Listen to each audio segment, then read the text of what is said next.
Bien, ya estamos listos, hermanos. Vamos a iniciar un servicio más aquí desde su iglesia cristiana Efesios 4:23.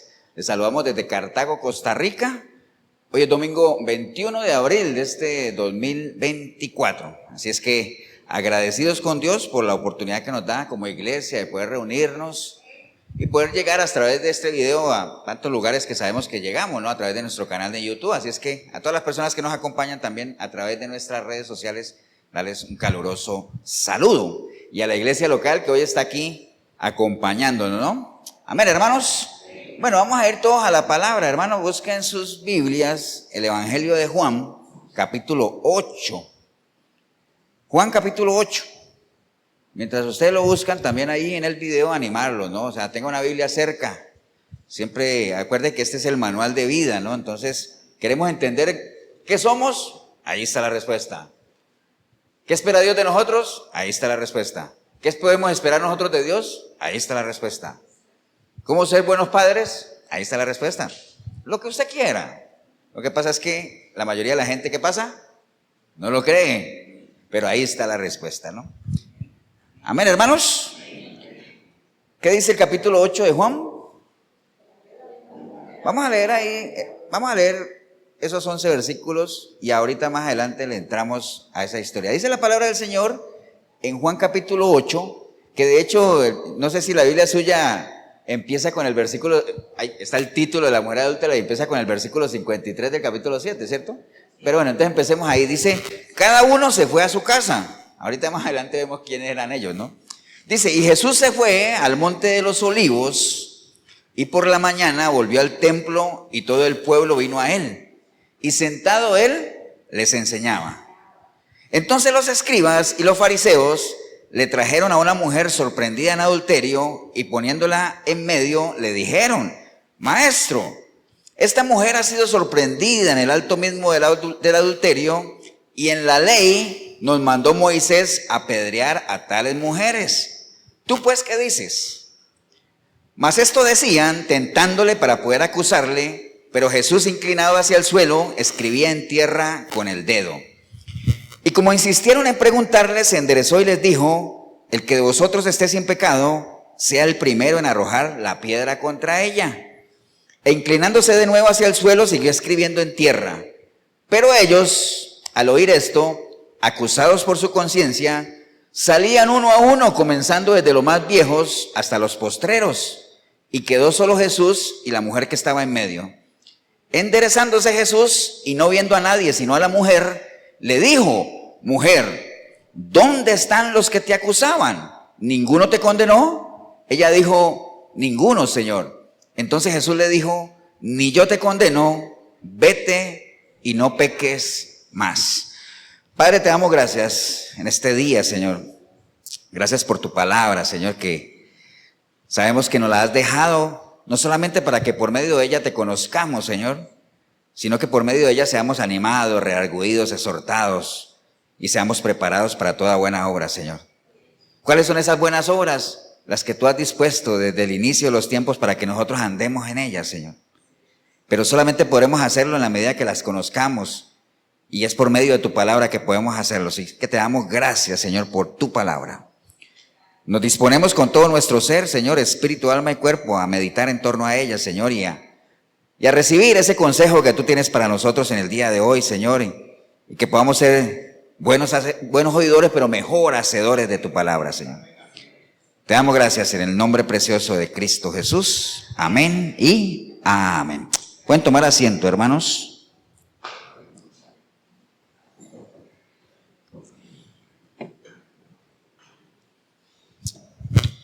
Bien, hermanos, bueno, acabamos de leer una porción del Evangelio de Juan, ¿no? Ya en varias ocasiones hemos hablado de lo que caracteriza el Evangelio de Juan. ¿Se acuerdan, no? El Evangelio de Juan es muy diferente a los otros tres evangelios. Los otros tres evangelios se conocen como evangelios sinópticos. Sinóptico, ¿qué quiere decir? Que son muy parecidos. Pero el Evangelio de Juan se va por otro lado, ¿no? De hecho, cada uno de los evangelistas tiene o hace la presentación de Jesús dependiendo de su óptica, ¿no? Juan lo presenta más que todo como ¿qué? Como Dios. el Evangelio de Juan también se caracteriza porque se enfoca casi que la totalidad del Evangelio. ¿En qué parte del ministerio de Jesús? En la última semana, sí, casi que de la mitad de Juan en adelante ya Jesús está en Jerusalén, ya hizo la entrada triunfal, todo eso, ¿cierto? Entonces eso caracteriza al Evangelio de Juan, pero ahorita nos vamos a meter de lleno en él. Primero, ¿qué tenemos que hacer en la prédica? ¿Tenemos que hacer qué cosa? ¿Cómo se llama eso? Una plataforma, ¿no? Entonces vamos a hacer la plataforma, ahora le llegamos al libro de Juan. Si a uno le preguntaran, pensemos en eso, a cualquiera de nosotros en el video, obviamente los que son cristianos, ¿no? Porque acuérdense que no todo el que va a una iglesia cristiana es cristiano, ¿no? No todo el que viene de Israel es israelita y no todos los que están en Cartago son de Cartago, ¿no? O sea, eso lo sabemos. Entonces, pero si a uno le preguntaran a los que por lo menos se dicen que son cristianos, porque acuérdense que uno no tiene la posibilidad de saber quién es o quién no es, solo Dios lo sabe, ¿no? Por eso es que el Señor decía por medio del apóstol que escribió, no me acuerdo cuál fue, ahora me dices cuál es.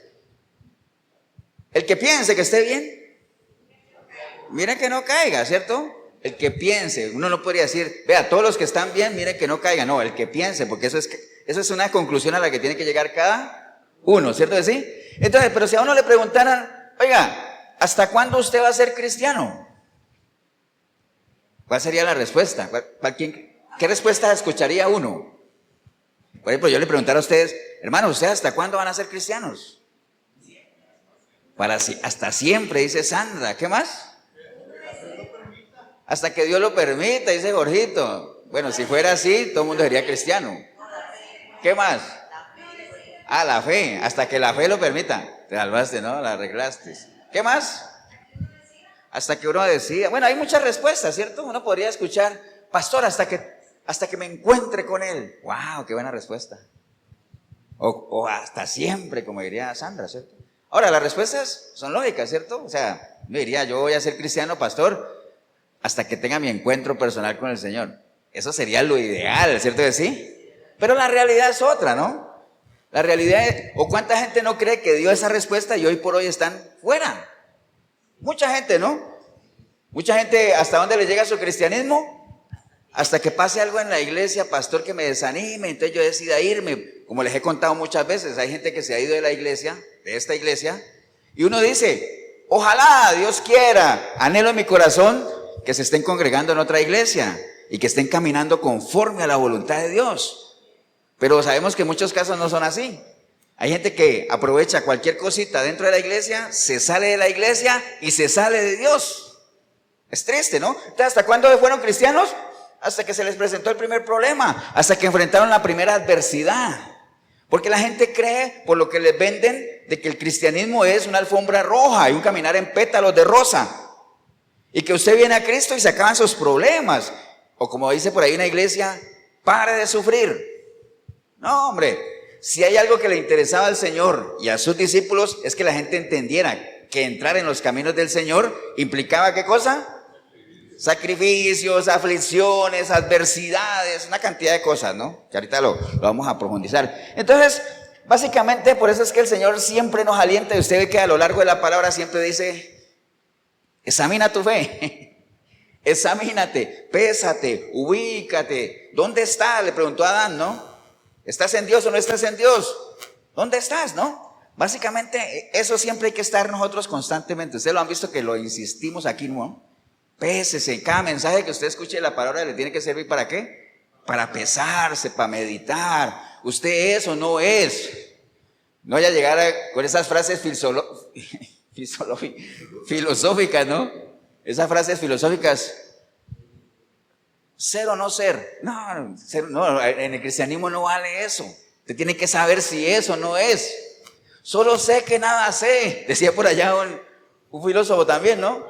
Solo sé que nada sé. Ahora, en el cristianismo eso es válido en el sentido de que usted reconozca que no sabe nada.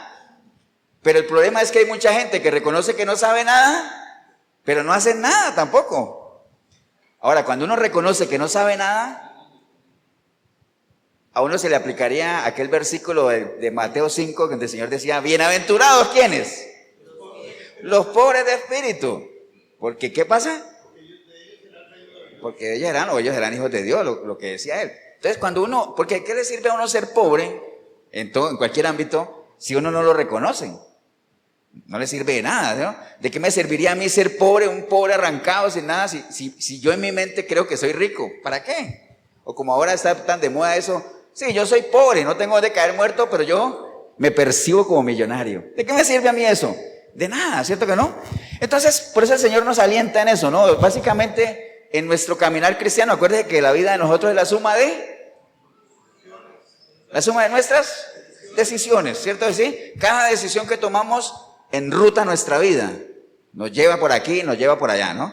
Y en nuestra vida ahí podemos resumir que hay dos decisiones que son de las más sabias que nosotros podemos tomar. ¿Cuál creen ustedes que sería la primera? Las decisiones más sabias, uno toma miles de decisiones, ¿cierto que sí? ¿Recuerdan que les conté la vez pasada que en el día uno toma yo no sé cuántos miles de decisiones? ¿Vengo o no vengo a la iglesia? ¿Qué pantalón me pongo? ¿El negro o el azul? ¿Será que almuerzo pescado o pollo? Cantidad de decisiones que uno toma, pero que muchas de esas no son trascendentales en la vida de uno. Pero sí hay decisiones que uno toma que cambian el rumbo de nuestra vida, ¿no? En lo natural, por ejemplo, la carrera que uno estudia, con quién me caso, dónde voy a ir a vivir, son decisiones claves para la vida. Pero en lo espiritual, uno podría decir que hay dos decisiones que son trascendentales. ¿Cuál creen ustedes que es la primera? Nacer de nuevo, entregarle nuestra vida a Cristo, la primera. ¿Y cuál debería ser la segunda? Tiene que estar ligado a eso, ¿no? Acuérdense que hay una canción que dice, he decidido seguir a Cristo. Bueno, cantada más bonita, ¿no? He decidido seguir a Cristo. ¿Y la otra decisión cuál es? No vuelvo atrás, no vuelvo atrás. Esas son las dos decisiones. Porque ¿qué le sirve a usted? Decidir seguir a Cristo, pero se va para atrás. ¿De qué le sirve? De nada. Hemos conocido mucha gente que arrancó, pero con una energía tremenda, y hoy por hoy no están ya. ¿Y de qué les vale que en su momento con mucha pasión hayan dicho, he decidido seguir a Cristo? ¿Pero para qué? Acuérdense que esto es una carrera de ¿qué? Resistencia. Y al final, ¿quiénes van a ser salvos? Los que perseveren. Entonces, eso de no volver atrás, hermanos, es clave, ¿no? Y por eso el Señor nos insta a todo momento, ¿no? Persevera, esfuérzate, sé valiente. Acuérdate que el que llegue al final es el que se va a salvar. No desmayes. Cantidad de consejos que el Señor nos da, ¿no? Una vez una persona le dijo al Señor, en muchas de esas respuestas religiosas que uno le podría dar, alguien le dijo al Señor, Señor, te seguiré a donde quiera que vayas. ¿Cierto que sí? Y entonces el Señor le dijo, bueno, sígueme pues. Y entonces le dijo, sí, pero entonces espérame que vaya y cierre unos negocios. Le leo textualmente lo que le dijo, ¿no? Le dijo que quería primero finalizar unos negocios. Entonces, ¿qué le dijo el Señor? Ninguno que poniendo la mano en el arado y que mire para atrás es digno de mí. ¿Entiende? Entonces, eso de mirar hacia atrás siempre ha sido una advertencia muy delicada que el Señor nos ha hecho. ¿Cierto que sí, hermanos? No hay que mirar para atrás. Acuérdense que en esa historia del arado que estamos hablando ahí, cuando decía ninguno que ponga la mano en el arado, en estos días la estábamos comentando, porque el Señor usaba un lenguaje de ¿qué? De agricultura, si estaba con la gente de campo, un lenguaje de pesca si andaba en el mar. Entonces, como andaba aquí con gente de campo, utilizó ese lenguaje de agricultura. Le dijo, vea, en las cosas mías, en las cosas de Dios, es parecido a aquel que pone la mano en el arado. Porque acuérdense que están los bueyes, está el yugo, venía el arado, y en el momento en que un agricultor ponía la mano en el arado, con la otra llevaba como una vara que se llama el aguijón, que es con el que uno tocaba los bueyes ahí como para estimularlos para que avanzaran, ¿cierto? Pero en el momento en que ponía la mano en el arado, comenzaba a hacerse el surco y no podía estar mirando para atrás. ¿Por qué? Porque se le podía torcer. Entonces tenía que estar pendiente del caminar. Exactamente así es la vida cristiana, hermanos. En el momento en que uno le entrega su vida a Cristo, ya no se vale estar mirando para atrás para ver lo que uno dejó, para añorar, para tener remembranza de las cosas que uno está dejando, entre comillas. El que pone la mano en el arado en el Señor, ya no es válido estar mirando para atrás porque no es digno de Él, lo dice Él muy claramente, ¿no? Amén, hermanos, ¿o no? Y ustedes saben que eso es algo que ha caracterizado al pueblo siempre, ¿no? Cuando el Señor iba a salvar a Lot de Sodoma, ¿qué le dijo? Escapa por tu vida, pero eso sí, no mires atrás. No mires atrás. ¿Cierto que sí? Si hay algo que enojaba a Dios cuando el pueblo estaba en el desierto, ¿qué era? Que cada rato miraban atrás y decían, mejor nos hubiéramos quedado allá. Allá comíamos mejor. Mejor nos hubiéramos quedado allá porque allá teníamos agua. Mejor nos hubiéramos quedado allá porque allá si moríamos por lo menos teníamos un lugar donde nos iban a enterrar, ¿no? Entonces era algo que al Señor le enardecía, le daba ira que un pueblo estuviera constantemente mirando hacia atrás, ¿no? O sea, ignorando que fueron rescatados. ¿De dónde? De una esclavitud. Ahora, eso es un problema que todavía persiste hoy en día. ¿Cuánta gente no está hoy en los caminos del Señor? Contando los que están, pues, porque no puedo decir cuánta gente en las iglesias, porque hay mucha gente que está en las iglesias, como les decía ahorita, que no están en los caminos del Señor. Pero contemos a los que sí están en el camino del Señor. ¿Cuánta gente no hay que sigue añorando su vida en Egipto? Es decir, cuando yo estaba en el mundo no me iba tan mal. Cuando yo estaba en el mundo no me rechazaban tanto. Los negocios no me salían tan mal como ahora. Y no es porque venir a los pies del Señor las cosas le salgan mal, sino que como empiezas a hacer las cosas como debe ser, entonces es más difícil. Porque en una sociedad en la que vivimos, donde el engaño, la estafa y todo eso es el orden del día, hacer las cosas con integridad obviamente requiere de nosotros el doble del esfuerzo. ¿Estamos claros, no, hermanos? ¿Amén o no? Entonces, es algo que a uno le cuesta entender, los que hemos entendido, como personas que, habiéndole entregado su vida a Cristo, empezando a caminar bien, deciden en algún momento volver atrás, ¿no? Cuando nosotros sabemos que la vida fuera de Dios es una vida de sufrimiento, no hay paz para el impío, dice la palabra, ¿no? Ahora un paréntesis, ¿no? Ahorita, ustedes saben que ahorita la última noticia de moda de las redes sociales, bueno, no, de tantas noticias, ¿no? Pero ustedes leyeron esa noticia, por ejemplo, de este futbolista que se llama Kaká. ¿La leyeron o no? ¿Sí la leyeron, cierto? No es que hizo ningún gol ni nada, ¿no?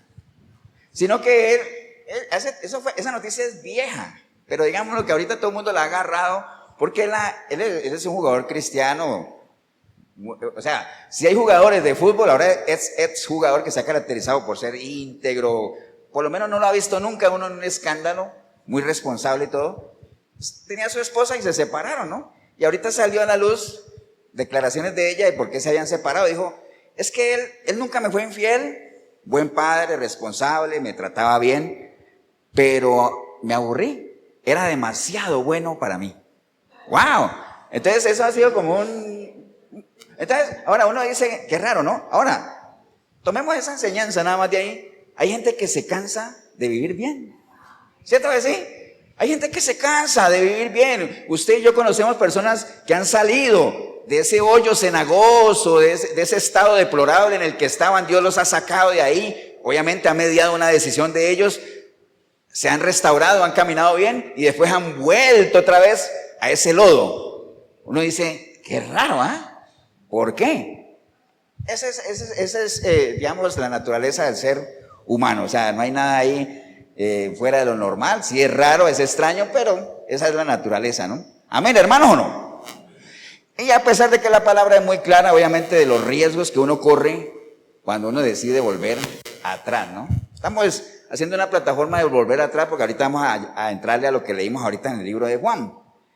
El libro de Segunda de Pedro, si quiere vayamos un momentito a Segunda de Pedro capítulo 2, en el verso 20 en adelante o el verso 17, nos da unas pautas Pedro a la iglesia de las cosas que se tienen que cuidar y de los riesgos que hay cuando una persona decide, ¿qué cosa? Volver atrás. Porque acuerden que volver atrás, por donde usted lo vea, es una pérdida de tiempo, es una pérdida de esfuerzo, es una pérdida de recurso. Hay mucha gente que le toca volver a empezar, hay mucha gente que nunca logra volver a empezar, ¿entiende? Porque si hay algo complicado en esta vida, ¿qué es? Volver a empezar, volver a construir un testimonio, ¿no? Entonces, Pedro le está hablando a la iglesia. Acuerde que las cartas que escribió Pedro a la iglesia eran en una época muy complicada de la iglesia, había una persecución severa. ¿Se acuerdan cómo llamaba al emperador de esa época? Nerón, que yo les dije que tenía nombre de perro, ¿no? Nerón, era bravo. Entonces, le dice Pedro a la iglesia, ¿no? El versículo 17, segunda de Pedro 2:17, y vamos a ir viendo lo que quiere decir cada uno de esos. Dice, Porque acuérdense que las cartas de los apóstoles a las iglesias era para advertirles de gente que quería, ¿qué cosa? Meterles doctrinas raras, engañarlos, ¿no? Que es lo mismo que pasa hoy. ¿Qué es lo que se ha metido en las iglesias de hoy? Gente con doctrinas raras que aprenden de otro lado, que ven de otro lado y vienen a aplicarla a la iglesia, y como la iglesia sigue como antes caminando en ignorancia, pues se tragan todo, ¿no? Entonces le dice Pedro a la iglesia, le dice, estos, o sea, los engañadores, son fuentes sin agua y nubes empujadas por la tormenta, para los cuales la más densa oscuridad está reservada para siempre. Pues hablando palabras infladas y vanas, seducen con concupiscencia de la carne y disoluciones a los que verdaderamente habían huido de los que viven en el error, ¿no? Les prometen libertad y son ellos mismos esclavos de corrupción, porque el que es vencido por alguno es hecho esclavo de lo que lo vence. Acuérdate que uno es esclavo ¿de quién? De lo que lo vence, ¿no? Y si usted practica algún vicio, algo que usted no lo puede dejar, usted es esclavo de eso porque lo vence. Entonces lo que Pedro le está diciendo a la iglesia es, tengan mucho cuidado, ¿qué? A quién oyen, tengan mucho cuidado con quién se relacionan, porque mucha gente que nosotros conocemos ha vuelto atrás precisamente porque se ha dejado, ¿qué? Calentar el oído, digamos, ha prestado, ¿cómo es que decía la palabra de oído? Bueno, no sé, se prestan a escuchar eso. La Biblia dice que las malas conversaciones corrompen, ¿no? Pero se prestan a esas fábulas, a esas fantasías. Entonces, básicamente, tengamos mucho cuidado porque hay mucha gente que es fácilmente influenciable, ¿no? Hay gente que ve a alguien que sabe que está en el error, pero no sé qué tienen, pero lo que diga esa persona inmediatamente es influenciado, ¿no?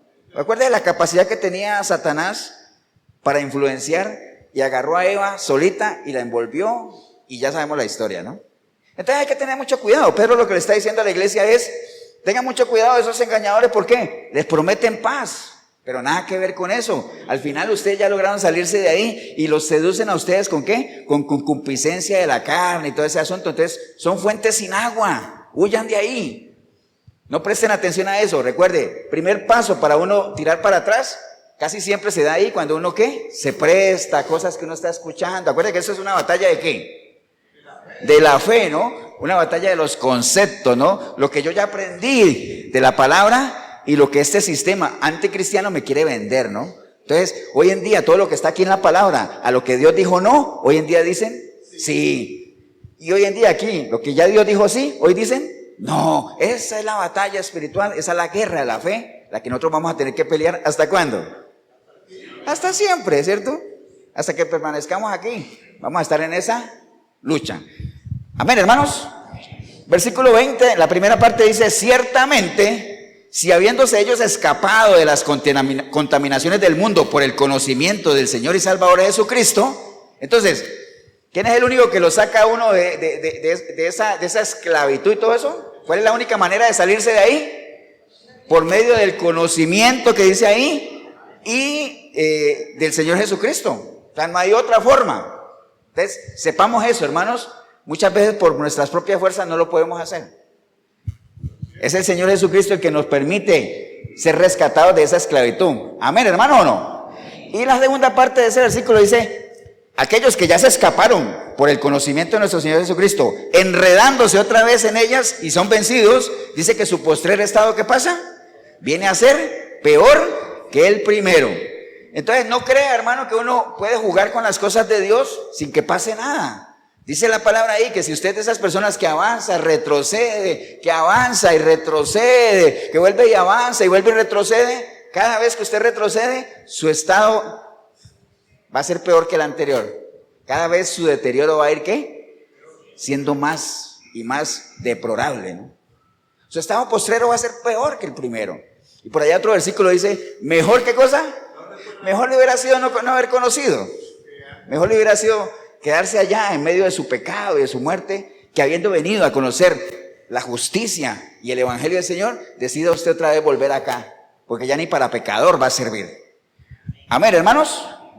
Dice el versículo 21, porque mejor les hubiera sido no haber conocido el camino de la justicia, que después de haberlo conocido, volverse atrás del santo mandamiento que les fue dado. Pero les ha acontecido lo del verdadero proverbio, que el perro vuelve al vómito y la puerca vuelve ¿a dónde? A revolcarse en el cieno. Al final es una decisión, ¿qué cosa? Personal. Usted decide qué quiere, caminar en integridad, recuperar su identidad, tratar de recuperar su testimonio con la familia, con los que alguna vez lo conocieron y saben lo que usted a lo mejor era, pero usted les puede demostrar por medio de un nuevo caminar lo que usted puede llegar a ser de la mano del Señor. Usted decide si quiere eso, o usted decide si quiere volver a revolcarse acá, entre la inmundicia como tal, ¿no? Ser despreciado, ser mirado con ojos de desprecio, de aprobio. Amén. Uno decide, ¿no? Aún así, hermanos, sabiendo todo eso y esas advertencias, la gente cae, ¿no? ¿Por qué la gente decide volver atrás? Por muchas razones, ¿no? La mayoría de ellas es gente que nunca nació de nuevo, pero al final hay un principio que dice que la tentación es más fuerte que ¿qué? Que el temor. La tentación es más fuerte que el temor. Hay gente que sabe, hay gente que es casada, hay hombres casados que saben y que son infieles, que saben que si su esposa los descubre, ¿qué pasa? Los vuela. Pero aún así siguen. ¿Por qué? Porque la tentación es mayor que el temor, ¿no? El que roba sabe que si lo llegan a descubrir, se le cae todo y puede ir a la cárcel. Pero aún así, ¿qué pasa? Siguen robando. ¿Por qué? Porque la tentación es mayor que el temor. Pero no ignore las consecuencias, acuérdese. El pecado alcanza al ser humano, ¿no? Nada de lo que usted haga contra Dios se va a quedar así. Todo tiene sus consecuencias. No hay maldición sin causa, recuerde eso, ¿no? Amén, hermanos, ¿o no? ¿Estamos claros, no? Entonces, Pablo es una persona que nunca retrocedió, ¿no? Desde que él tuvo su encuentro con el Señor, siguió adelante, ¿no? ¿Cuál sería la clave de Pablo entonces? Pues de varios, pero usemos la clave de Pablo. ¿Sabe qué decía Pablo? Decía, yo voy avanzando en mi caminar, ¿no? ¿Hacia dónde? Hacia la meta que es el supremo llamamiento del Señor. Yo voy caminando hacia allá. En mi caminar hay cosas que hago, hay cosas que no hago. ¿Cierto que sí? Porque a veces hay cosas que uno quisiera hacer que no las hace. Pero él decía, ciertamente, hermanos, ¿qué cosa? Dejando todo atrás, yo prosigo ¿a dónde? A la meta. Entonces hay cosas que hay que irlas, ¿qué? Dejando atrás. O sea, no mirar atrás. Ya lo que usted hizo, lo hizo. Y si lo que hizo fue mal hecho, asuma las consecuencias de esas malas decisiones, pero deje de estar llorando, ¿por qué? Por leche derramada, ¿cierto que sí? ¿Ustedes se acuerdan cuando Samuel lloraba por Saúl? Y Samuel llore y llore por Saúl hasta que el Señor le dijo, pero ¿hasta cuándo vas a llorar por él? Si ya hay otro rey.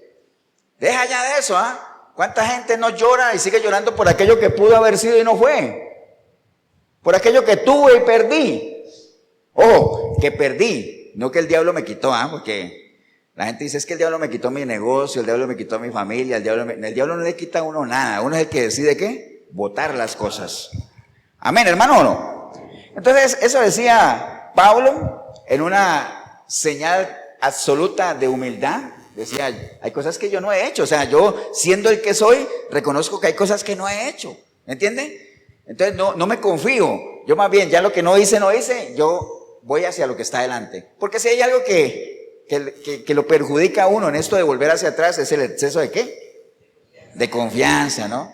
Confiarse es lo peor que le puede pasar a uno.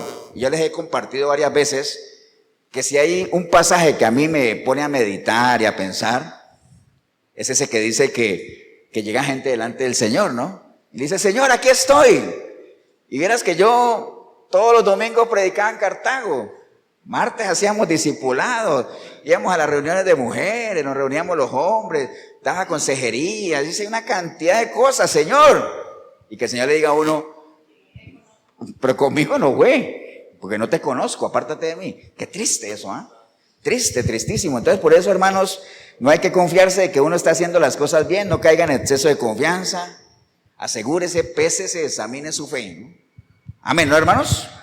Vamos otra vez a Juan 8, para que entremos allá a lo que leímos ahorita.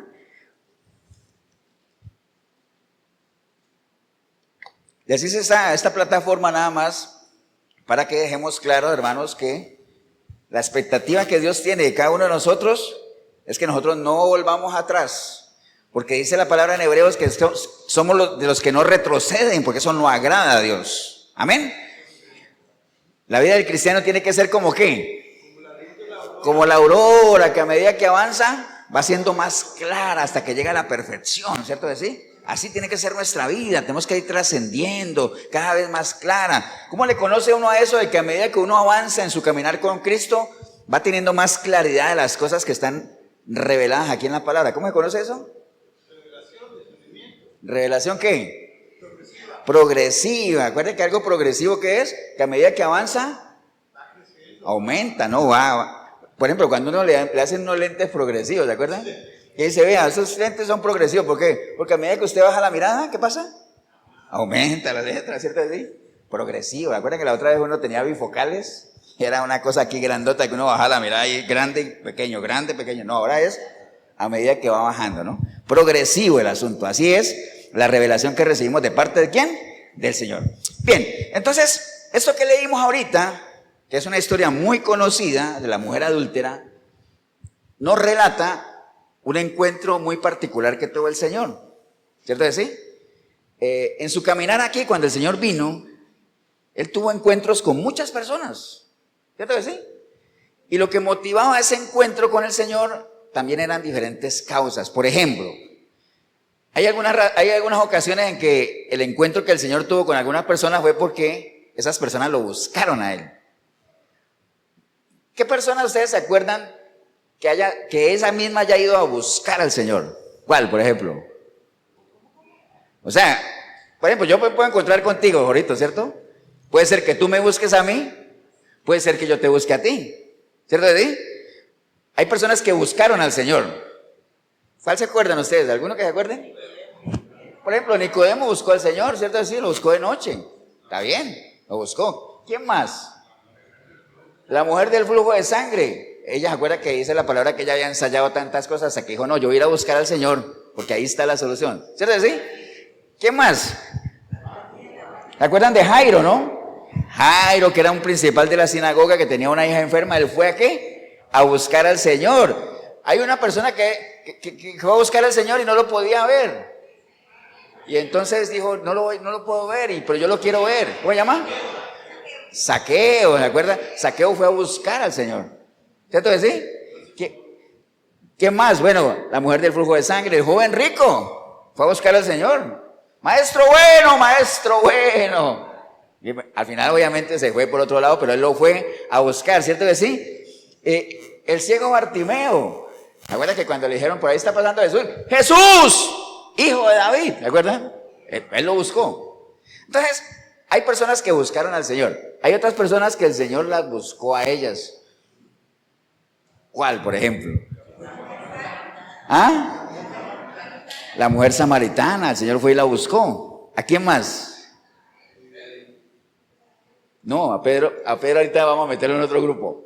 Más bien a Saulo de Tarso. Saulo de Tarso iba ¿para dónde?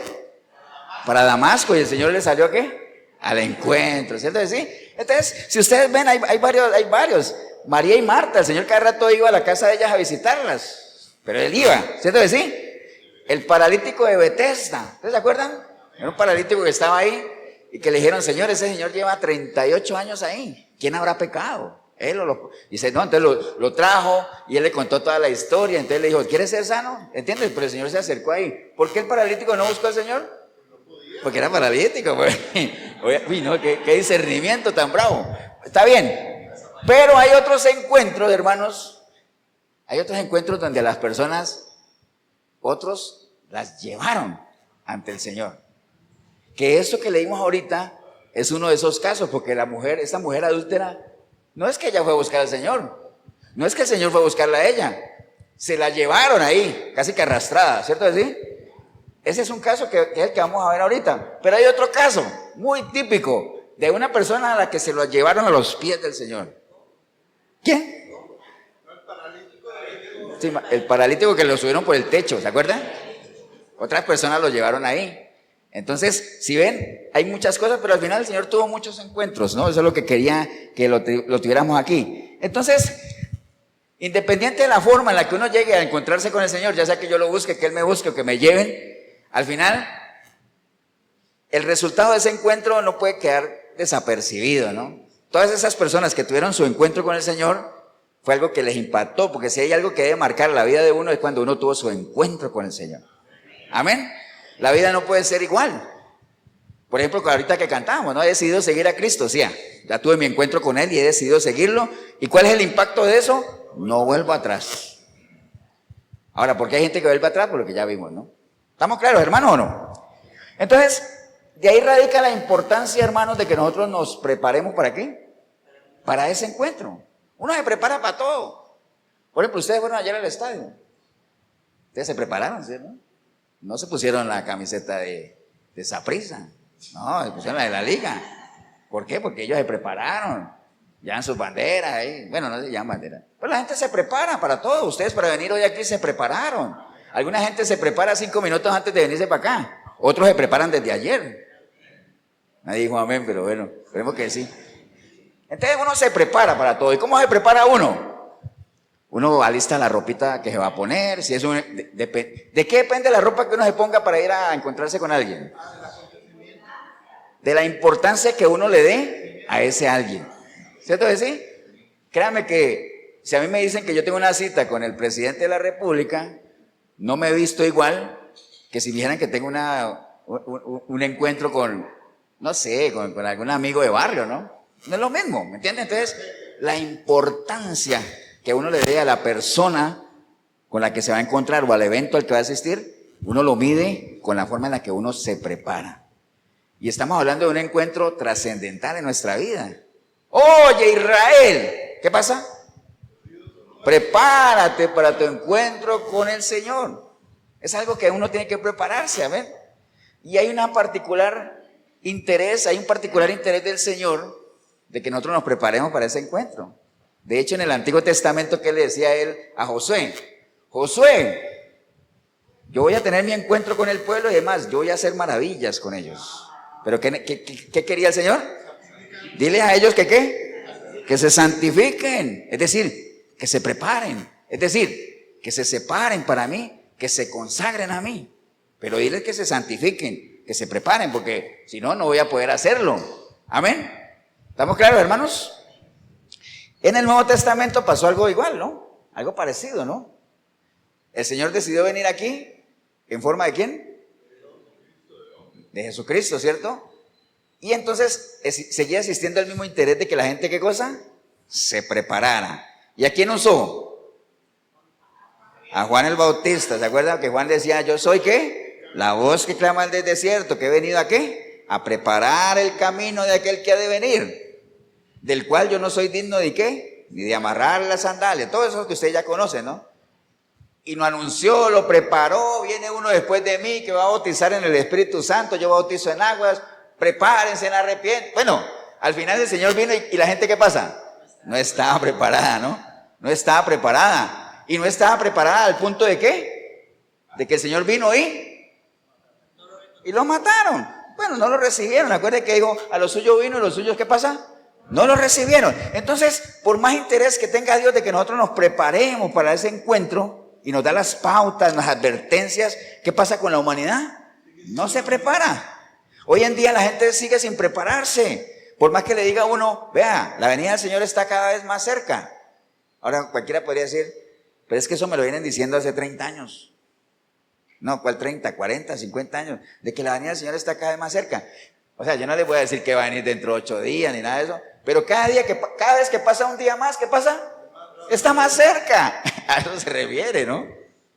Cada que pasa un día, estamos más cerca de nuestro encuentro con Él. Ya sea que nos muramos, o ya sea que Él venga. Probablemente nos muramos primero. Amén, hermano, ¿o no? Entonces, la gente no se preparó. De hecho, en la palabra está escrito de que si la gente hubiera estado preparado, no lo hubieran matado. No hubieran crucificado a ¿quién? Al Rey de la Gloria. ¿Cierto que sí? Acuerdan que los fariseos que a rato le decían al Señor, danos señales. Danos señales. Él decía, ustedes sí son hipócritas, ¿no? Porque si ven una nube, sabe que va a llover. Allá sale el sol, sabe que viene el sol. Pueden ver cuando vienen los vientos. O sea, saben identificar los tiempos, pero no han podido identificar el tiempo que están viviendo, la visitación que están teniendo. Hipócritas, les decía. Amén, hermano, ¿o no? Estamos claros en eso, ¿no? Entonces, de ellos obviamente Pablo escribió lo que les dije ahorita. Entonces, el Señor obviamente anhela de que el pueblo esté preparado. Y de que nosotros podamos experimentar, hermanos, lo que Él ha predestinado desde hace mucho tiempo. Y no estamos hablando de la predestinación, sino que la predestinación no existe en cuanto a personas que ya tienen la salvación fija. Eso no existe. Pero lo que sí existe es que sí está predestinado la forma en la que nosotros podemos llegar a ser salvos. Y de las cosas que vamos a disfrutar en una vida eterna con Él, eso ya está predestinado, eso ya el Señor lo tiene listo. Él no se va a poner a improvisar, eso ya está definido. Pero el Señor quiere que disfrutemos de eso, hermanos, y por eso nos insta constantemente ¿a qué? A que nos preparemos, a que nos examinemos y todo eso, ¿no? Amén, hermano, ¿o no? Bien, entonces vamos a usar este pasaje después de esta plataforma. Tremendo, ahora sí vamos a entrar a la prédica. Pero no, rápidamente vamos a ver, es un pasaje que tiene, tal vez usted lo ha leído muchas veces, pero vamos a verlo versículo por versículo, ¿no? Entonces, capítulo 8 de Juan, estamos ahí. Empieza con el versículo 53 del capítulo 7 que dice, cada uno se fue a su casa. ¿Quién era cada uno? Pues toda la gente, ¿no? Acuerde que si usted quiere saber por qué se fueron a su casa, por qué no estaban en la casa, si usted se va, versículo más atrás, sabe que estaban celebrando la fiesta de ¿qué? De los tabernáculos, la fiesta de los tabernáculos, ¿no? Entonces, ya la fiesta había terminado. ¿Qué hace la gente? La gente normal, ¿no? ¿Qué hace la gente cuando se termina una fiesta? ¿Qué hacen? Se van para la casa, ¿no? Porque hay unos otros que acaba la fiesta y siguen ahí. No. Cuando la fiesta se acaba, ¿qué hay que hacer? Irse para la casa. Entonces, ¿quiénes se fueron para la casa? Ahí se está refiriendo básicamente a los del Sanedrín, que estaban reunidos en el templo y todo eso. Y ahorita les cuento por qué ellos estaban esperando que les trajeran unas noticias que ellos habían encargado, ¿no? Pero como ya se había acabado todo, dice que todos se fueron ¿para dónde? Para su casa. Versículo 1 del 8 dice, y Jesús se fue ¿a dónde? Al monte de los olivos. ¿Por qué Jesús se fue al monte de los olivos? ¿Pero por qué se fue al monte de los olivos? Y dice ahí que todo el mundo se fue ¿para dónde? Para su casa. ¿Por qué se fue para el monte de los olivos? Sí, pero ¿por qué allá y no se fue para su casa?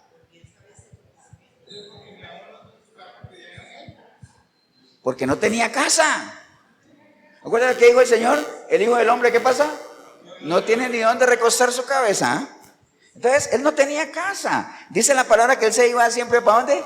Para el monte de los olivos. Recuerda que allá fue donde él se fue a orar y que sudaba gotas de sangre. Allá fue donde lo fueron a capturar cuando lo agarraron. Entonces, el monte de los olivos era su casa. Y dice la palabra, hermanos, ahí en Lucas 21:37, dice, Lucas 21:37 dice, y enseñaba de día en el templo y de noche, saliendo, se estaba en el monte que se llama Los Olivos. Entonces ahí era donde él pasaba la noche, ¿entiende? Entonces, ahora, usted dirá, uy pastor, ¿y si no sabía eso me voy a perder? No, tampoco hasta allá, ¿no? Pero es bueno saberlo, básicamente para que uno entienda, ¿no? Se fue al monte de los olivos, y dice el versículo 2, y por la mañana volvió al templo, y todo el pueblo vino a él, y sentado, ¿qué pasa? Él les enseñaba. Entonces al otro día él volvió al templo a enseñarles, a pesar del peligro que él corría. ¿Cuál peligro? Ahora, si usted se va versículo más atrás, si quiere antes del 32, antes del 7:32, hay un título que dice, los fariseos envían ¿qué? Alguaciles para prender a Jesús. Entonces ellos habían mandado a los alguaciles, a los guardas ¿a qué? A que capturaran al Señor. Y después los alguaciles vinieron y no lo agarraron, ¿no? Y entonces los del Sanedrín decían, ¿de ahí qué? No dijeron de ahí porque ya no eran ticos. Pero digamos que sí, dijeron, ¿y a dónde está? ¿Por qué no lo agarraron? Entonces los alguaciles decían, mire lo que hablan en el versículo 45, dice los alguaciles, que los mandaron a capturarlo y vinieron ya diciendo, los alguaciles vinieron a los principales sacerdotes de los fariseos y les dijeron, ¿por qué no lo habían traído? Y entonces los alguaciles respondieron, jamás hombre alguno ha hablado como este hombre. O sea que hasta los alguaciles vinieron, ¿qué? Convencidos, ¿no? Entonces al final los fariseos le dijeron, ¿también ustedes se dejaron engañar? ¿Acaso no ha creído en él alguno de los gobernantes? Entonces ahí salió Nicodemo diciéndole a ellos, hermanos, les decía, ¿juzga acaso nuestra ley a un hombre si primero no le oye y sabe lo que ha hecho? Y respondiéndole los de Sanedrín le dijeron, ¿eres tú también Galileo? Escudriña y ve que de Galilea nunca se ha levantado profeta. Entonces al final los del Sanedrín querían capturar al Señor. ¿Por qué querían capturarlo? Por todo lo que ya sabemos, ¿no? El Señor se enfrentaba con ellos, vino con un discurso diferente, vino a proclamarse rey de los judíos, todo lo que ya ustedes saben. Entonces, el Señor estaba corriendo, ¿qué? Peligro, ¿cierto así? Porque había, bueno, no digamos en esa época, pero digamos que si fueran los tiempos de ahora, había sobre él una orden de captura, ¿cierto que sí? Le dijeron que lo capturaran. Aún así, ¿el Señor qué hizo? Se presentó al templo, ¿a qué? A enseñar, ¿no? Porque eso es el propósito por el cual Él vino. A dejar su evangelio, ¿no? Y ninguna de estas amenazas lo iba a ¿qué? A detener, ¿no? ¿Ustedes se acuerdan una vez cuando estaba Nehemías haciendo los muros también, que le dijeron a Nehemías, oye, te van a agarrar, ¿no? Yo de ti me iba, escapaba. ¿Y qué dijo Nehemías? Un hombre como yo huirá jamás. Lo mismo podría decir el Señor. Amén, hermanos. Estamos claros ahí. Versículo 3. Dice, entonces los escribas y los fariseos le trajeron una mujer sorprendida en adulterio y poniéndola en el medio, le dijeron, maestro, esta mujer ha sido sorprendida en el acto mismo ¿de qué? Del adulterio. Entonces, ese día, hermanos, ¿qué estaba haciendo el Señor en el templo? Enseñando. ¿Enseñando qué? La ley, ¿no? La palabra, ¿cierto?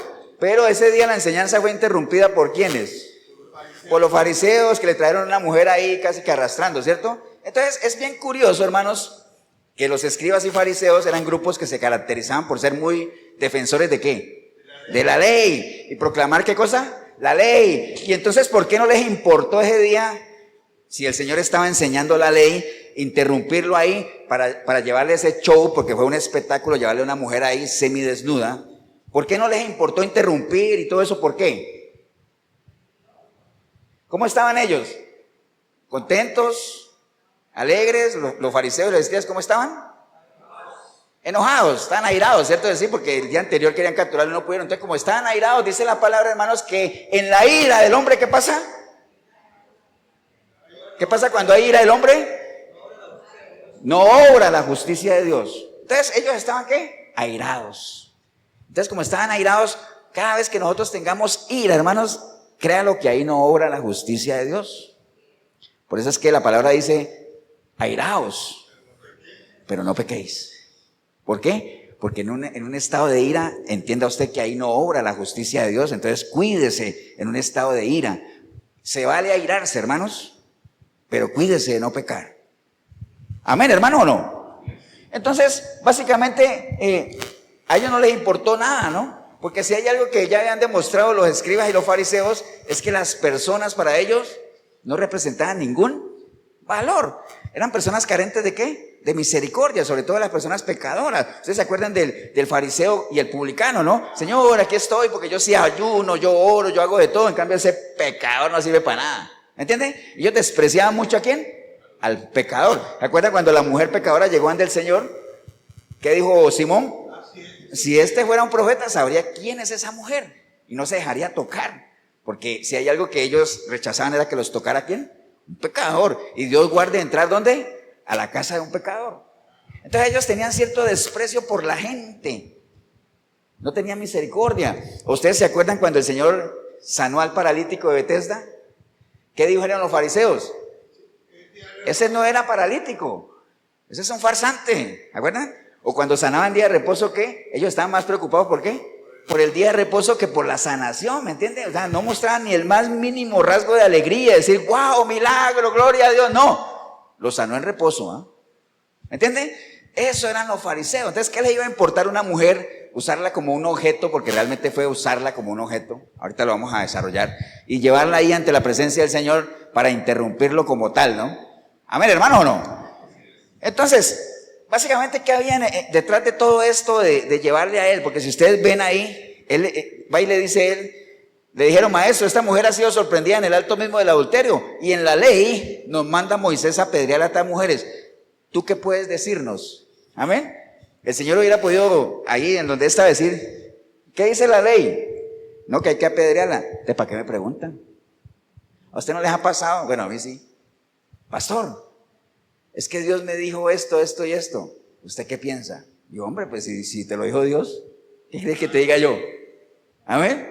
Generalmente la gente que hace ese tipo de preguntas es porque no está muy segura de que fue Dios el que se lo dijo. Entonces quieren después buscar a alguien ¿a qué? ¿A quién echarle la culpa por si las cosas no salen bien? Amén. Entonces cada vez que usted llega a decir, es que Dios me dijo esto, o sea, aténgase a su responsabilidad de saber si realmente fue Dios el que se lo dijo o no. Y deje de jugar, estar hablando de que Dios te dijo, porque si Dios nos quisiera hablar a nosotros, nos habla por medio de su palabra. Amén, hermanos. Estamos claros ahí, ¿no? Entonces, básicamente era eso, ¿no? Entonces ellos vienen y dicen, la ley de Moisés nos ordena apedrearla, ¿no? Y la gente que estaba ahí oyendo, ¿qué tenía lista? La piedra, ¿no? ¿Por qué? Porque ellos decían, no hombre, si los fariseos, que son las autoridades, dicen que la ley ordena eso, pues hay que hacerlo. Ahora, eso es exactamente lo que pasa hoy. Cualquier persona se para en un púlpito y le dice a la gente, así dice Dios. ¿Y qué hace la gente? Amén. Ahora, ¿eso que estaban diciendo los fariseos era lo que decía la ley? No. No. Les voy a decir lo que decía la ley. Levítico 20:10. Dice la palabra del Señor. Ojo, ¿ellos qué fue lo que le trajeron a Jesús? ¿Qué le trajeron? Una mujer. Dice, esta mujer fue encontrada en el acto del adulterio. Entonces la ley dice que hay que apedrearla. ¿Qué dice la ley? ¿Qué es lo que la gente no hace? Leer la ley, para ver si de verdad el que está diciendo aquí en el nombre de Jesús es lo que dice la ley. La ley dice en Levítico 20:10, dice, si un hombre, no dice que una mujer, no dice, si un hombre, hermanos, si un hombre cometiera adulterio con la mujer de su prójimo, el adúltero y la adúltera, indefectiblemente, ¿qué cosa? Serán muertos. Eso dice Levítico. Y por si queda dura, Deuteronomio 22:24 dice, si fuere sorprendido alguno ¿qué es? Masculino, ¿no? Si fuere sorprendido alguno acostado con una mujer casada con marido, ambos morirán. El hombre que se acostó con la mujer y la mujer también. Así quitarás el mal de Israel. Si hubiere una muchacha virgen desposada con alguno y alguno la hallare en la ciudad y se acostare con ella, entonces los sacaréis a ambos. Dice ahí, a la puerta de la ciudad y los apedrearéis y morirán. La joven porque no dio voces en la ciudad y el hombre porque humilló a la mujer de su prójimo, y así quitarás el mal en medio de ti. Eso es lo que dice la ley. Amén. Y entonces viene eso y dice, la ley dice que hay que apedrearla a ella aquí.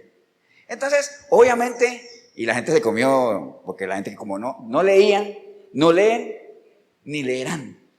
¿Entiende? Porque el pueblo perecerá por falta de conocimiento siempre. Por eso se dejan engañar de todo lo que les digan. Entonces, cuando usted escuche algo, hermanos, como quien vaya a la palabra para verificar si es cierto. Como los hermanos, ¿de dónde?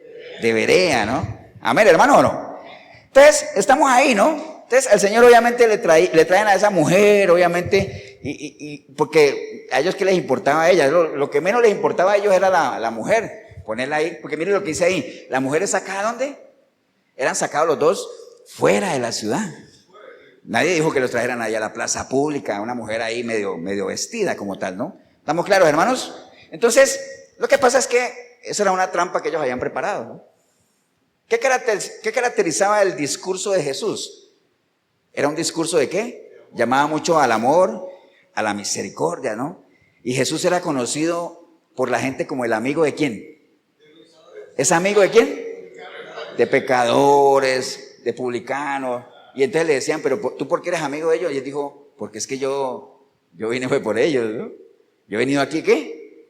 A rescatar a los pecadores, yo no vine por los justos. Entonces, esa era la imagen que el Señor tenía. Entonces, le traen ese cuadro a él, porque habían tres tretas ahí, o tres argumentos que ellos manejaban los fariseos. Decía, bueno, le traemos a la mujer y le decimos, señora, esa mujer estuvo en adulterio y según la ley hay que apedrearla. ¿Tú qué dices, no? Entonces, el Señor podía tener, digamos que 3 opciones de contestar, ¿no? Si el Señor le hubiera dicho, no, pues apedréenla. Entonces, ¿dónde hubiera quedado su discurso de qué? De misericordia, de amor, de ser amiga de los pecadores, ¿cierto que sí? ¿Dónde hubiera quedado ese discurso? Además, si él le hubiera dicho, apedréenla, se hubiera metido en un problema, porque según las leyes romanas, solo los romanos podrían dictar sentencia de ¿qué? De muerte. ¿Cierto que sí? Y si el Señor le decía, no la apedreen, entonces le decían, oye, está diciendo que no obedezcamos la ley. ¿Me entiendes? Entonces lo tenían todo preparado. Ellos decían, no hay pierde. Por alguna de las razones va a caer. ¿Cierto que sí? Pero lo que ellos no contaban era con quién estaban tratando. ¿Con quién estaban tratando? Con el Hijo de Dios.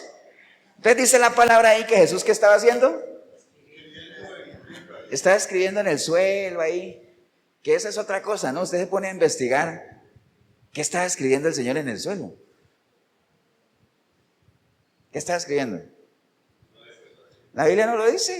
Entonces la gente comienza a decir, Algunos dicen, no, es que está escribiendo los pecados del mundo, que no sé qué, para después ser borrados. Bueno, una cantidad de cosas, ¿no? Pero yo me quedo con, ¿sabe cuál es el argumento? Me parece a mí el más coherente. Estás haciendo tiempo.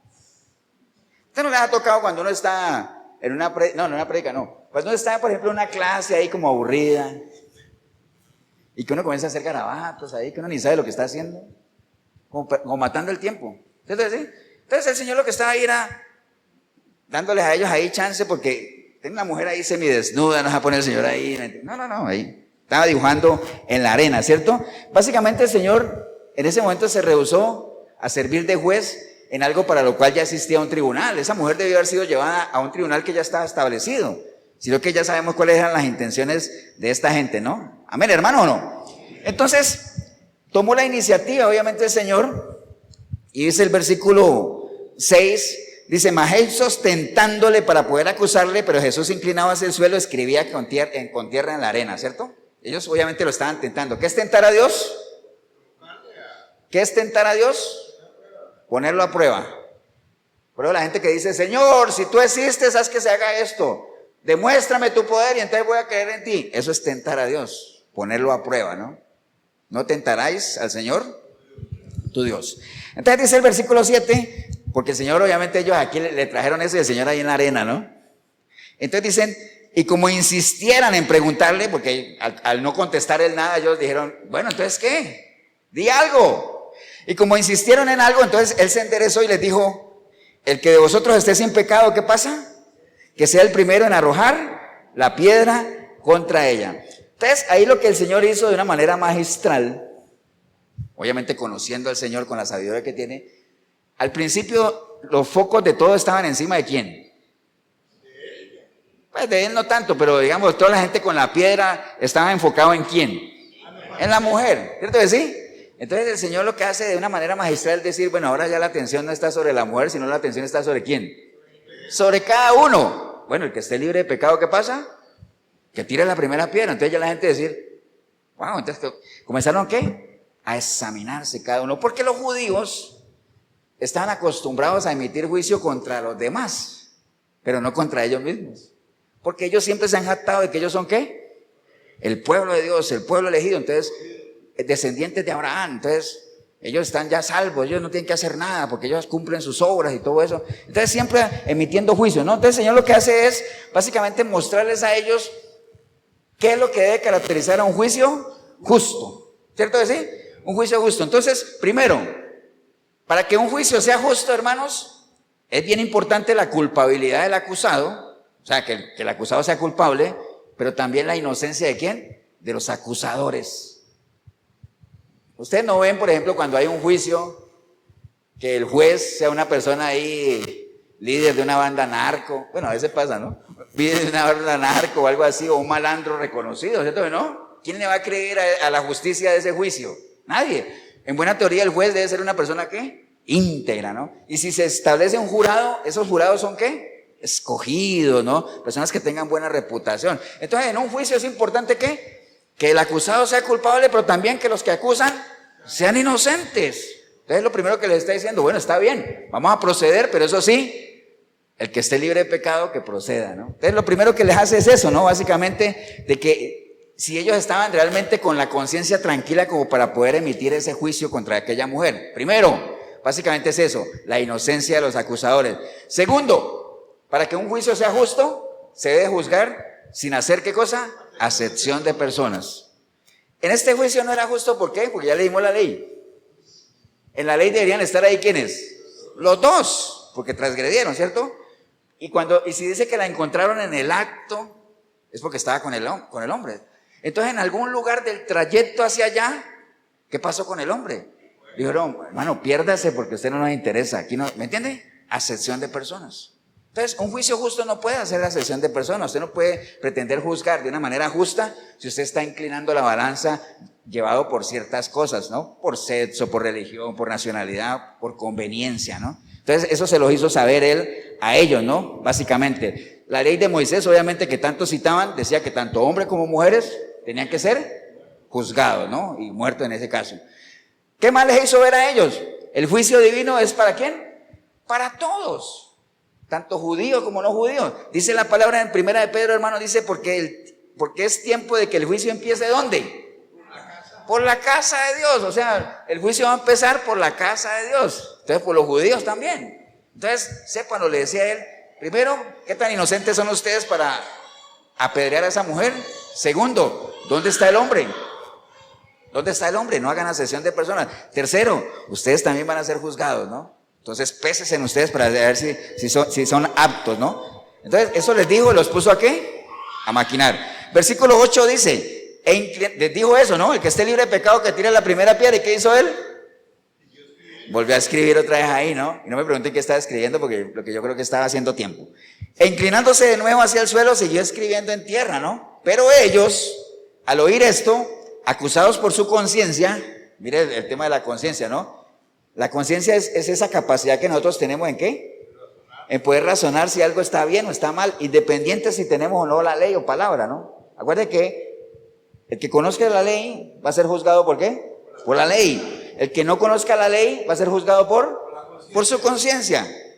Entonces esta gente movida a su conciencia, pero cuando una persona hace cosas malas y ya no siente nada, uno dice que tiene la conciencia cauterizada, es decir, ya no siente nada, ¿cierto? ¿Sí? Entonces esta gente acusados por su conciencia salían uno a uno, comenzando desde los más viejos hasta ¿qué? Hasta los más jóvenes, ¿cierto? ¿Sí? Y al final ¿quién quedó? Solo Jesús y la mujer que estaba en el medio, ¿no? Enderezándose, dice la palabra ahí, enderezándose Jesús y no viendo a nadie, sino a la mujer le dijo, mujer, ¿dónde están los que te acusan? Ninguno te condenó, porque si hay alguien que podía tirar una piedra, ¿quién era? Jesús, ¿cierto? Sí, él podía hacerlo, porque estaba apto para hacerlo, ¿no? Entonces ella le dijo, Señor, ninguno me acusa, ¿cierto? ¿No? Entonces el Señor le dijo, ni yo te condeno, vete y ¿qué? Y no peques más. Ahí vamos a quedarnos en ese versículo que es el título de esta prédica, vete y no peques más. Si ustedes ven, hay tres cosas que se combinan ahí, ¿no? Yo no te condeno, vete y no peques más. ¿Cierto así? Entonces, ¿quién me puede decir a mí? Wow, ten el video, haga el ejercicio también. ¿Por qué el Señor le dijo a la mujer, yo no te condeno? ¿Por qué?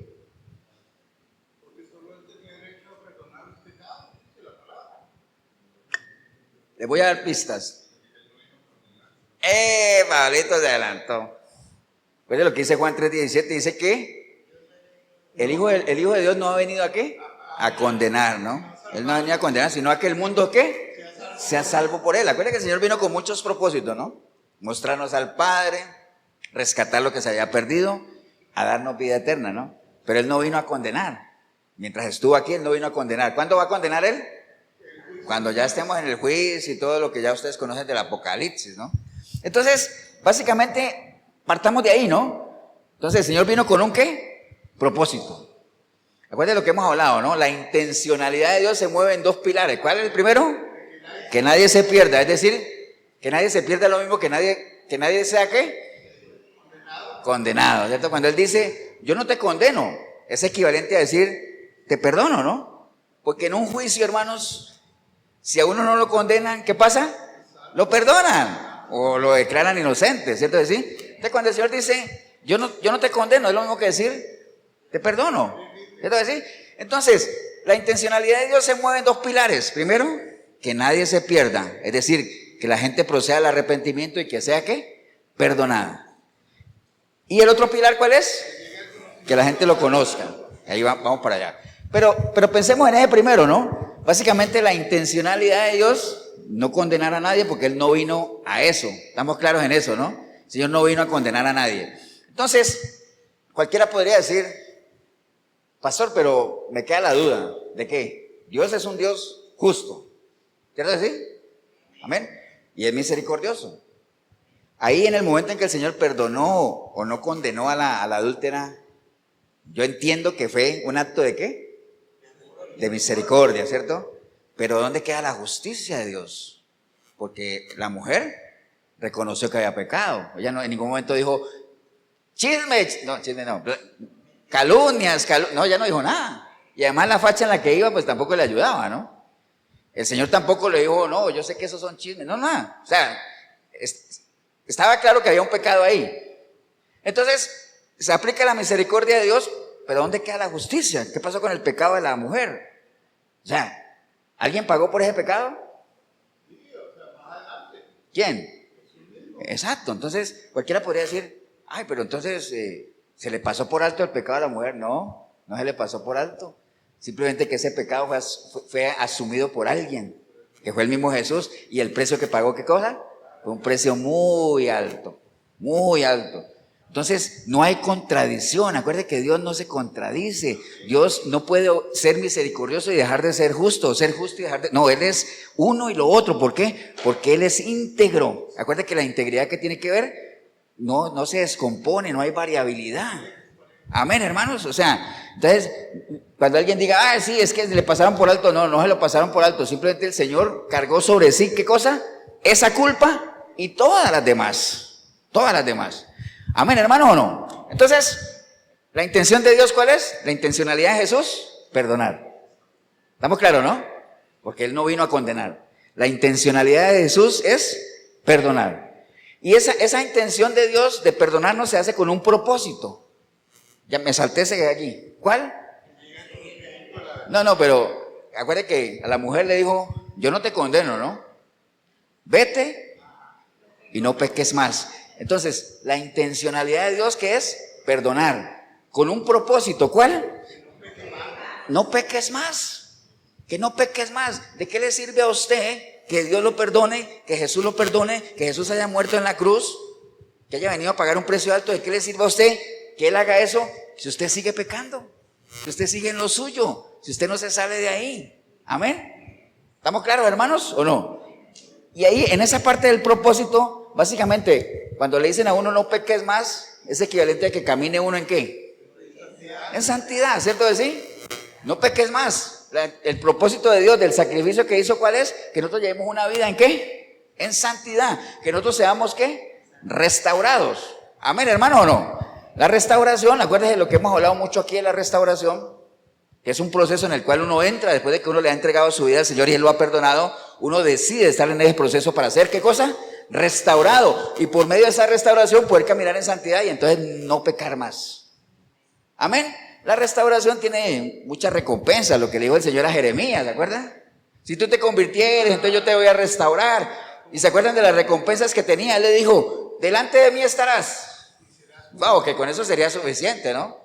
El Señor le dijera a uno, yo te perdono, ¿para qué? Para que no peques más, camines en santidad y entonces delante de mí estarás.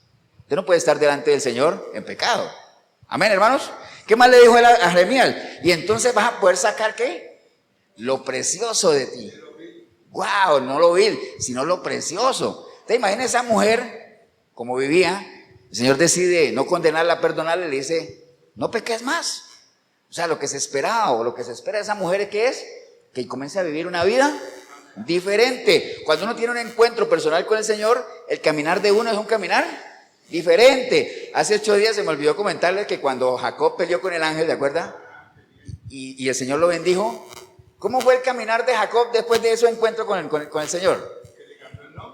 Le cambió el nombre, pero ¿cómo fue el caminar de él en lo físico?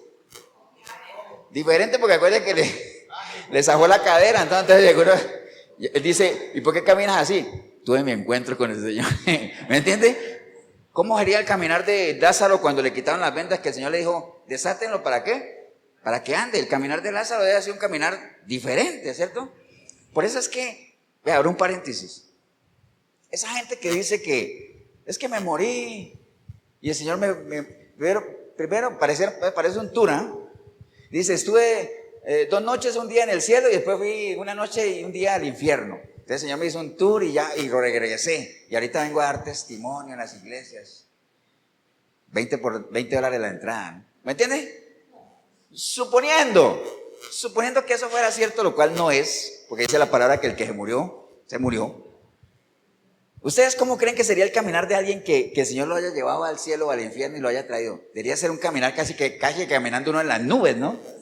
En una santidad tremenda, pero sabemos que eso no es así. ¿Por qué? Porque es pura fantasía, puro negocio, ¿no? Entonces, el Señor le dijo a Jeremías cuando le dijo, o la restauración en general es, delante de mí estarás, vas a poder sacar lo más lindo de ti, serás como mi boca. ¡Wow! Usted se imagina que alguien de mucho poder le diga, confío tanto en ti, o sea, que cuando tú hables es como que yo hable, serás como mi boca. ¡Wow! Imaginen ustedes eso, ¿no? Solamente una persona que ha dejado de pecar, ha sido perdonada, ha dejado de pecar, comienza a caminar en santidad y permite que el Señor lo restaure, ¿no? Amén. Después dice, la idea es que te conviertas tú a ellos, ellos se convierten a ti y no tú a ellos. Amén. Y lo mejor, le dice el Señor a Jeremías, que nos lo dice a nosotros, te pondré como muro, no te vencerán, yo estoy contigo y te libraré de la mano ¿de quién? De los malos, ¿no? Amén, hermanos. Entonces, tenemos claro eso, ¿no? La intención de Jesús, ¿cuál es? Perdonar, no condenar. Para eso vino. ¿Para qué? Para que nosotros no pequemos, vivamos en santidad. Pero no es un salto de allá a acá, hay que pasar por aquí, hay que pagar un precio, hay que hacer un esfuerzo. ¿Cuál es el precio? ¿Qué le dijo él a la mujer? Vete, ¿no? Hermanos, nosotros queremos pasar de aquí a acá y disfrutar de las mieles de la restauración y vivir una vida en santidad.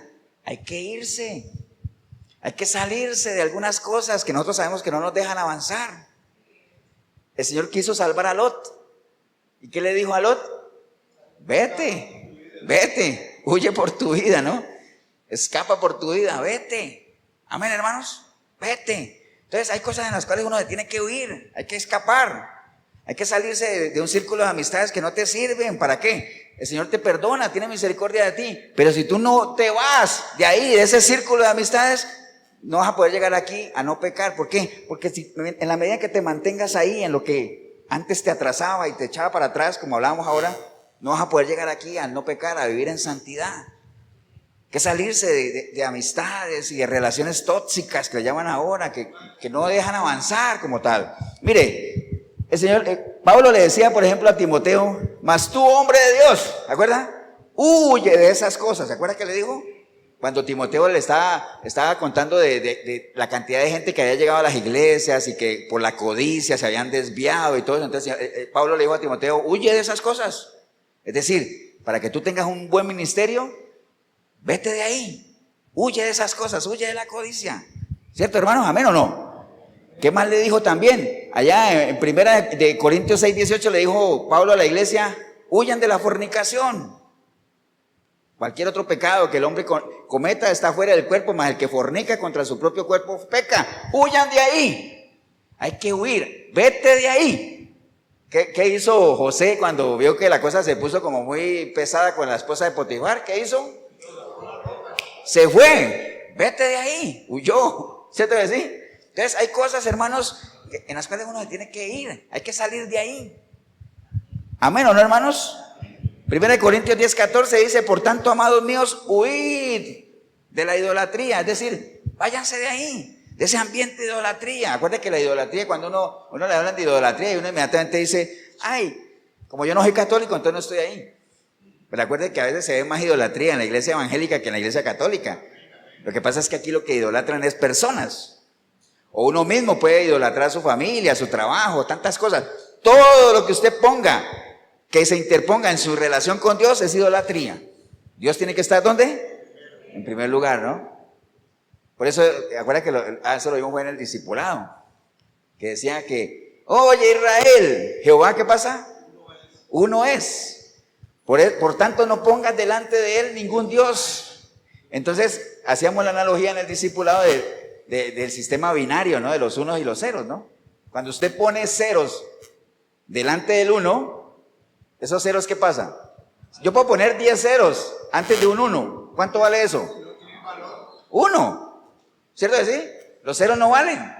Pero si yo esos ceros los pongo delante del 1, después del 1, ahí se agarran valor.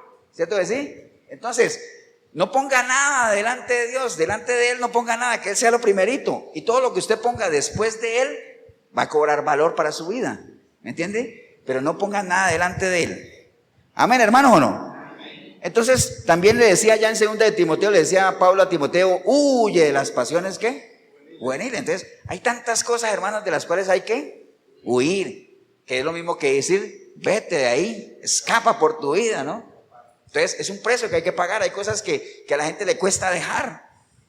Hay cosas que le cuesta a uno dejar, ¿no?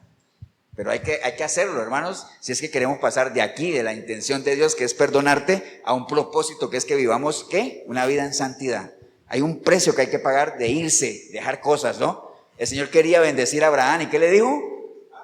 El Señor quería bendecir a Abraham, ¿y qué le dijo a él? Vete de tu parentela. Yo te quiero bendecir, pero ahí no. Vete de ahí. Amén. ¿Qué hizo Abraham? Se fue. El Señor quería utilizar a Moisés. ¿Y qué tuvo que hacer Moisés de Egipto? Vete de ahí. Ahí no sirves. Vete de ahí. ¿Entiendes? Muchas veces estamos en el lugar, como dice por ahí un comercial, en el lugar equivocado, ¿no?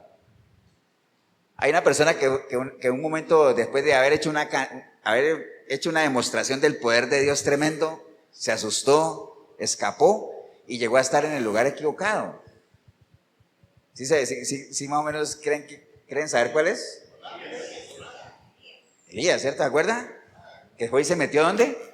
A una cueva. Y le dice, ¿y tú qué haces en esa cueva? No, señor, ese no es un lugar para ti. Sal de ahí, esa cueva, hombre. Y al final lo llevó y bueno, y todos sabemos la historia de Elías, ¿no? Entonces muchas veces estamos en el lugar equivocado, con las personas equivocadas, haciendo cosas equivocadas. Vete de ahí y no peques más, le dijo el Señor a la mujer. Amén, hermano, ¿o no? Ahora, ¿cómo huir? La misma estrategia que le dieron a Lot. Vete y ¿qué? No mires atrás. Recuerde, he decidido seguir a Cristo, no vuelvo atrás, ¿no? No vuelvas atrás. Amén, hermanos, ¿o no? Entonces, a la mujer, ya para cerrar, 5 minutos nada más. A esta mujer adúltera le podría aplicar lo que está escrito en Eclesiastés 3:15, ¿no? El Señor, viendo a aquella mujer, sabiendo la vida que él llevaba porque la conoce, dice, yo no te condeno. Y le puede aplicar Eclesiastés 3:15, le dice, yo no te condeno, o sea, te perdono, ¿no? Tu pasado, ¿qué pasa? Aquello que fue, ya es. Aquello que fue ya es, tu pasado ya nadie lo va a borrar, o sea, simplemente tienes que concéntrate, como decía Pablo, hacia adelante, ¿no? Aquello que fue ya es, no te condeno. Lo que ha de ser, fue ya, es decir, la vida en Cristo ya está definida. Lo único que tiene uno que decidir es que vivirla, caminarla. Entonces, no peques más. Amén, hermanos. Pero solamente Dios es el único que restaura. Entonces, nada más, recuerde esto, hermanos. La intencionalidad de Jesús es perdonar con un propósito que es que caminemos en santidad sin pecar, pero hay un precio que pagar, hay un requisito. ¿Cuál es? Vete de ahí, salte de ahí. Si el pueblo que invoca mi nombre, ¿cierto? Si se humillaran, si se apartaran de sus malos caminos, es decir, si se van de ahí, de esos malos caminos, si se apartan de ahí, entonces ¿qué dice el Señor? Yo los voy a escuchar, los voy a perdonar y voy a sanar, ¿qué cosa? Su tierra, ¿no? Entonces, el proceso es muy fácil. Fácil dice uno en el sentido de que nadie puede decir, pastor, no entendí lo que pasó con esa mujer adúltera. El cuadro es totalmente sencillo, ¿no? Nada más acuérdese lo que dice Isaías 43:18, no os acordéis de las cosas ¿qué? Pasadas. No os acordéis de las cosas pasadas, ni traigáis a memoria, ¿qué cosa? Las cosas antiguas. Mensaje podría ser para esa mujer, ¿no? No te acuerdes de las cosas pasadas, ni traigas a memoria las cosas antiguas. He aquí, dice el Señor, yo hago cosa nueva, ¿no? Amén, hermanos. Póngase de pie, vamos a darle gracias a Dios.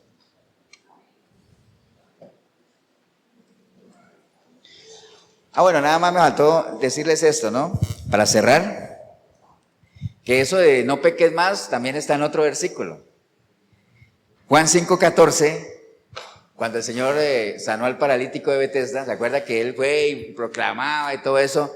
Y que entonces él decía, ¿dónde está el que me sanó? ¿Dónde está él? Y entonces dice que después lo halló Jesús en el templo y le dijo, mira, has sido sanado. No peques más, le dijo, ¿no? Para que no te venga cosa peor. Wow, no peques más para que no te vengan cosas peores. Padre, te damos gracias en este día, Señor. Gracias por tu palabra, Señor. Gracias por la oportunidad que hemos tenido de meditar en una historia muy conocida, Señor. Muy conocida, pero hoy de pronto desde otro ángulo, ¿no? entendiendo lo que te caracteriza a ti, que es la misericordia, Señor. Entendiendo que tú has venido o viniste a este mundo no para condenarnos, sino para que nosotros podamos ser salvos en la medida en que creamos en ti, Señor. Hoy creemos en ti, Señor. Valoramos el sacrificio que hiciste, pero también sabemos que hay mucha gente que se resiste todavía a creerte, Señor, a entender que la única manera de poder llevar una vida en santidad, sin pecar, agradándote a ti, es primeramente entregándote tu vida a ti, entregándole la vida a ti, Señor, permitiendo que tú nos limpies y que tú nos restaures de tal manera que podamos vivir en santidad, Señor, con tus pensamientos, sintiendo lo que tú sentías, mirando las cosas como tú las mirabas, Señor. Gracias, Señor, por la oportunidad que hemos tenido de meditar en torno a eso. Y si hubiera alguna persona hoy aquí en este lugar o ahí en el video, que usted hoy ha entendido eso, ¿no? Tal vez usted está como esa mujer adúltera, siendo la burla de mucha gente, que te vean con desprecio, que te miren con lástima, con tristeza, que no tengas ningún valor para nadie, simplemente porque ni tú mismo te has dado valor. Pero ten presente eso, ¿no? Hay esperanza, hay salvación para usted, en la medida en que usted decida entregarle su vida al Señor y permitir que Él diga, te perdono, ¿no? Pero para eso tiene que haber un genuino arrepentimiento. Y después de ahí, usted puede, por una decisión personal, entrar en el proceso de restaurar su vida y vivir una vida en santidad, pero es una decisión personal, ¿no? Si ese es el caso suyo, hombre o mujer, aquí en la iglesia o ahí en el video, que usted lo ha entendido, ahí donde está, dígale al Señor Jesús, dígale, Señor Jesús, en este día escuché tu palabra, Señor. Y hoy entendí por qué llevo una vida tan vacía, Señor. Una vida de engaño, una vida lastimando a la gente y que la gente me lastime, Señor. Simplemente porque ni yo mismo me valoro lo suficiente. No sé para dónde voy, porque no sé de dónde vengo. Pero no más, Señor. Hoy, arrepentido, arrepentida como nunca antes, yo clamo a ti, Señor, para que tu preciosa sangre me limpie de todo pecado, Señor. Tu Santo Espíritu pueda venir a mí y hacer de mí una nueva criatura, Señor. Y que a partir de hoy yo pueda buscarte a través de tu palabra, Señor. Y yo sé que si te busco te voy a encontrar, y en el momento que te encuentre voy a empezar a caminar contigo y a conocerte, Señor. Y en la medida que te conozca yo sé que te voy a amar, Señor. Y en la medida que te ame te voy a servir, Señor. En la medida en que pueda contribuir a esa misión que tú has dejado, ¿de qué? La intencionalidad tuya siempre es una palabra de perdón, una palabra de consuelo. ¿Para qué? Para que la gente pueda vivir una vida en santidad. Hoy lo entendí, Señor. Por eso bendigo el momento que decidí venir a este lugar o ver este video. Porque empecé a verlo sin ti o vine sin ti, pero ahorita te recibo, Señor, como mi único y suficiente Salvador. Te doy gracias en el nombre precioso de Cristo Jesús. Amén y amén. Damos un aplauso, hermanos, al Señor.